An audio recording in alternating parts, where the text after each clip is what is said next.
God bless you and welcome to Man on a Motorcycle. I don't claim to be a theologian. I'm not a ordained minister. I'm just a man who loves to ride his motorcycle and loves God. So I want to talk to you today about the tree of discontent. And I'm going to read a passage. It's Luke 19. A lot of people are familiar with this story. It's about Zacchaeus. He's a wee little man, and a wee little man is he, right? So let's get to the word. Luke 19 says, Jesus entered Jericho and was passing through. A man was there by the name of Zacchaeus. He was a chief tax collector and was wealthy. He wanted to see who Jesus was, but being a short man, he could not because of the crowd. So he ran ahead and climbed a sycamore fig tree to see, since Jesus was coming that way. When Jesus reached the spot, he looked up and he said to him, Zacchaeus, come down immediately. I must stay at your house today. So he came down at once and welcomed him gladly. All the people saw this and began to mutter, he has gone to be a guest of a sinner. But Zacchaeus stood up and he said to the Lord, Lord, look, here and now I give half of my possessions to the poor. And if I have cheated anyone out of anything, I will pay back 4 times the amount. Jesus said to him, today salvation has come to this house, because this man too is a son of Abraham. For the Son of Man came to seek, and to save what was lost. All right. Well, this speaks volumes to me on certain levels. And the reason why I consider it to be, in my opinion, the story of contentment and discontent is, let's go back and we'll break it down real fast. So, Jesus was entering Jericho, right? And as he was passing through, a man was there by the name of Zacchaeus, right? He was a chief tax collector and was wealthy. So, okay, there's two things that the Bible's already pointed out that we know.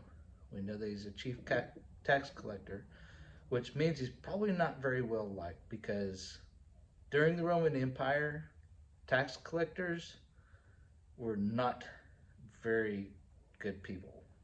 Um, they were swindlers. They'd cheat you, and on top of that, usually they may have been Jews as well. So these people were almost considered like traitors or turncoats, because they were working for the government. And it says that he's wealthy. Well, there's certain ways to gain wealth, and there's some very good people out there that are wealthy. But in this particular circumstance, it makes me think that he gained his wealth in a not, in nefarious ways. Um, and then the next sentence says, or the next verse says, he wanted to see who Jesus was, but being a short man, he could not because of the crowd. Whenever the Bible points out these physical attributes or particular things, it just, for whatever reason, bells start going off. Um, I know a lot of times, like in this one, if you look at it at face value, you think, okay, well, he was a short man, and that kind of feeds into the story. But for me, this whole thing, when we take those three things together, the totality of the circumstance makes me think that Zacchaeus was a man of discontent.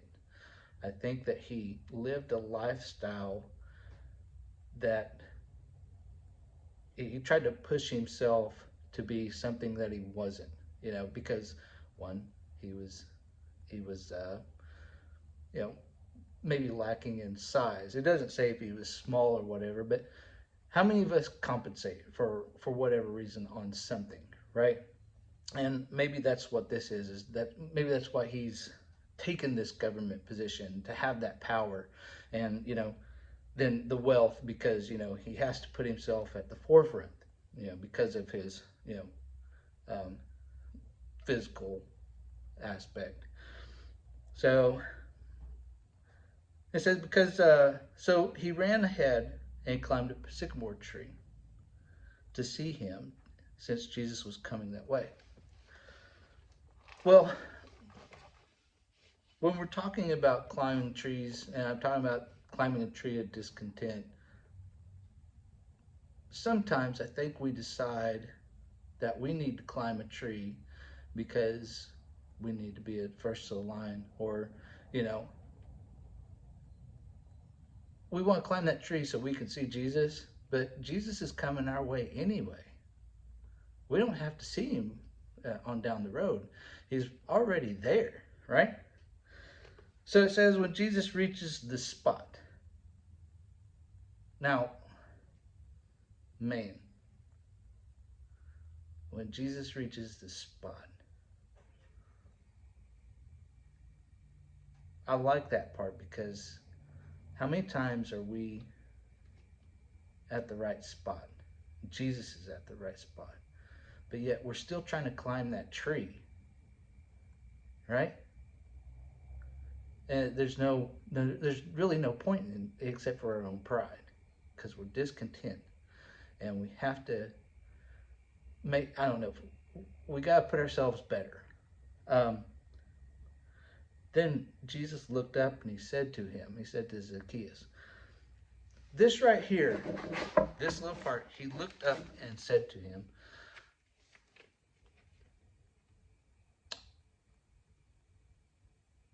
if Jesus is looking up, that means Zacchaeus is above him.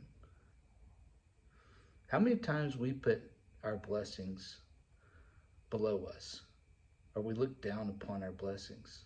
We only realize that we're being blessed because we devalue them, because we're not content with what we have.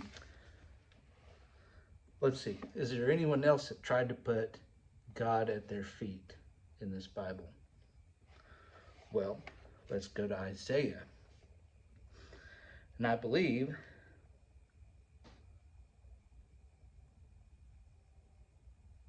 in Isaiah 14, verse 12, how you have fallen from heaven, O morning star, son of the dawn. You have been cast down on the earth, you who once laid low in nations.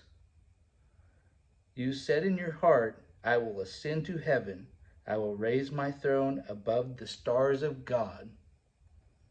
I will sit enthroned on the mount of assembly in the utmost high of the sacred mountain. I will ascend above the tops of the clouds. I will make myself like the Most High. But you are brought down to the grace, to the depths of the pit. I'm pretty sure that's Lucifer. So here we are. We have Zacchaeus. He's got our Lord at his feet, and he is almost passing up on this blessing that's coming to him, to the spot. And in the blessing, Jesus says, when you come down to my level and you want to see me eye to eye, I'm going to bless you. And I'm going to come to your house and I'm going to stay. That's pretty powerful, man. So Zacchaeus came down and he finally met Jesus. He met Jesus on the right level and didn't put him below his feet. And he says, all the people that saw this began to mutter, he has gone to the guest of a sinner. Well, That's pretty typical in today's society as well, isn't it? Whenever someone's getting blessed, there's got to be someone to tear down their little house, right? And we can always bless each other, and we can always receive blessings. And whenever we decide that, you know what, that person's not worthy of a blessing, we're just tearing them down, you know? And a lot of times it's because of our discontent, which would be, I don't know, our status quo. Or how about a popularity contest? Or who's got the most toys? Or it could be anything. But it's not what God asks for us to do when it comes to finding Him and being content.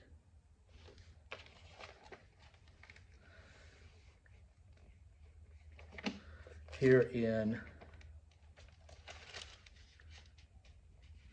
I gotta find my Bible verses real fast. While I'm finding these, this reminds me of a story.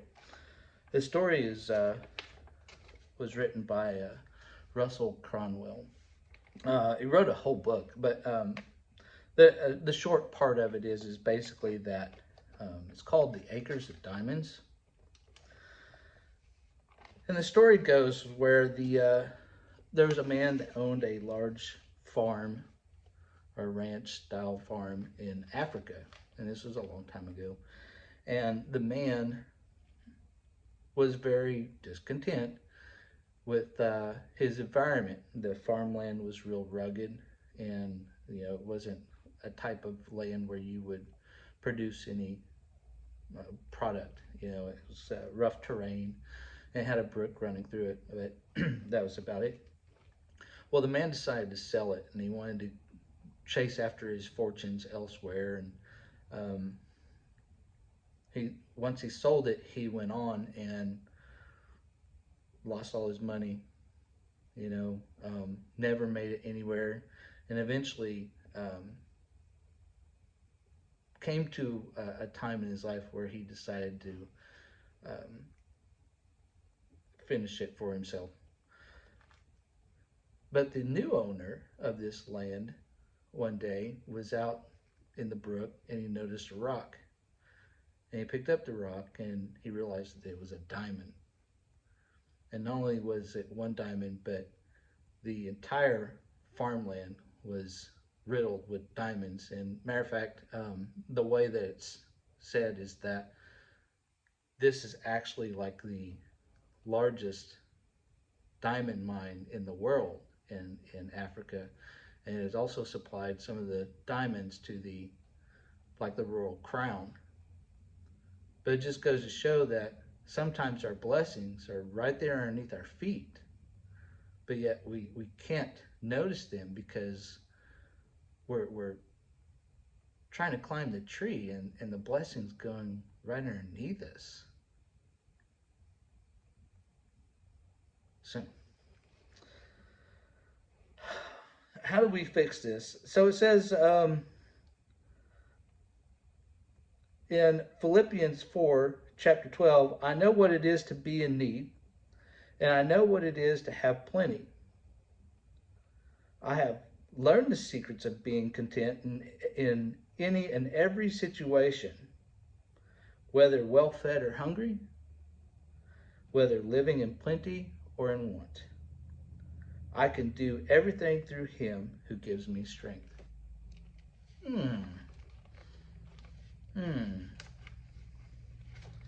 So what Paul's saying there is, you know what?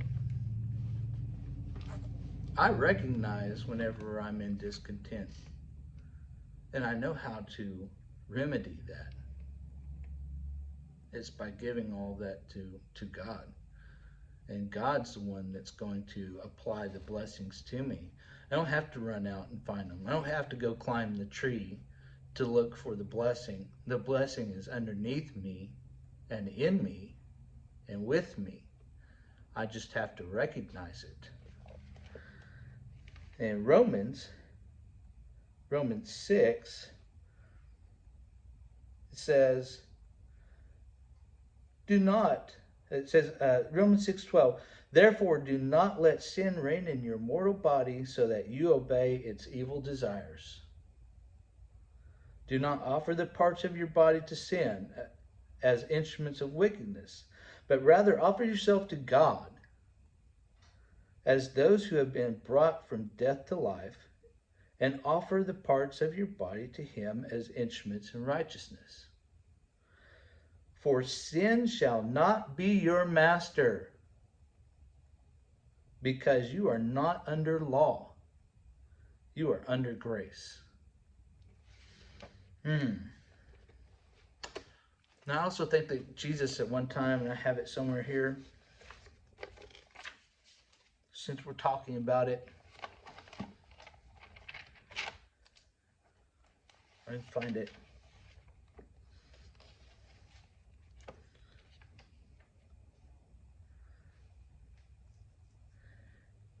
Yeah. In Matthew 6, Matthew 6, it says, Jesus said, it's in red. We know what red means. That means Jesus said it. It says, Matthew chapter 6, verse 33, but seek first his kingdom of righteousness, and all these things will be given to you as well. So, if we decide not to put Jesus at our feet, and we come to his level, and we let him into our house, we're going to be blessed. We don't have to race anyone. We don't have to be discontent. God will make you content, and he will teach you how to be content even when you're tempted to be discontent. And it says right here, once Zacchaeus noticed that Jesus was in his house and with him, he totally changed. Totally changed. How many people you know that have done that? You know, I can think of a few people that once they got touched by God, man, they changed. And I'm talking about anyone from a civic leader all the way down to people that are addicted to drugs, alcohol. I've seen them change. And it's drastic. It's amazing. It's a miracle. And he says, you know what? You've changed me so much. Jesus, I'm going to give away half my possessions. And I'm going to, whoever I've cheated. So see, now he's confessing. I know I've cheated people. You know? And that goes back to us. How many times whenever we're discontent and we're trying to run the popularity race, or we're trying to keep up with the Joneses, have we swindled people or lied or, overspent? Overspending, that's a lot to yourself. You don't have that money. You shouldn't be spending it. So we're lying to ourselves. We're going down this path of destruction. Let me tell you, we shouldn't be trying to keep up with the Joneses. We should be trying to keep up with the Jehovah's. You understand what I'm saying?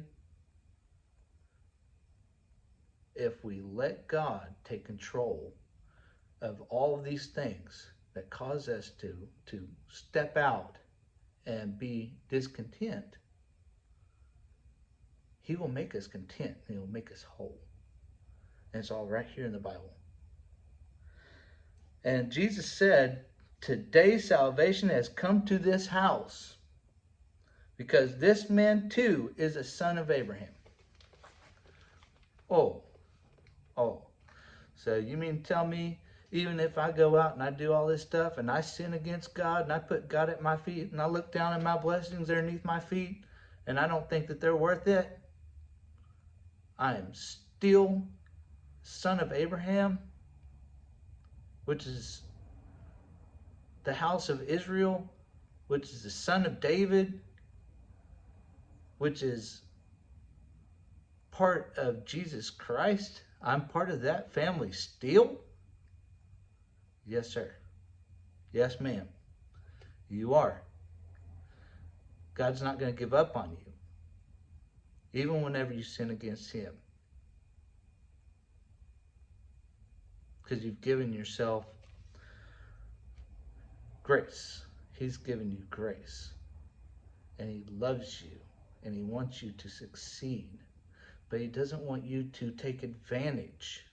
He doesn't want you to do it in down this dark path. That's not the way He wants you to gain. You can gain all these things that you want in life if you acknowledge Him. What's Proverbs 3:5? What does it say? Trust in the Lord with all your heart and lean not on your own understanding, but acknowledge Him in all of your ways, and He will lead your path straight. No matter what you ask, if you acknowledge Him and you do it to glorify God's name, He will lead your path straight. He will pull you out of all those things. So stop trying to climb the tree of discontent and putting God at your feet and praise Him. And it will change your life forever. God bless you.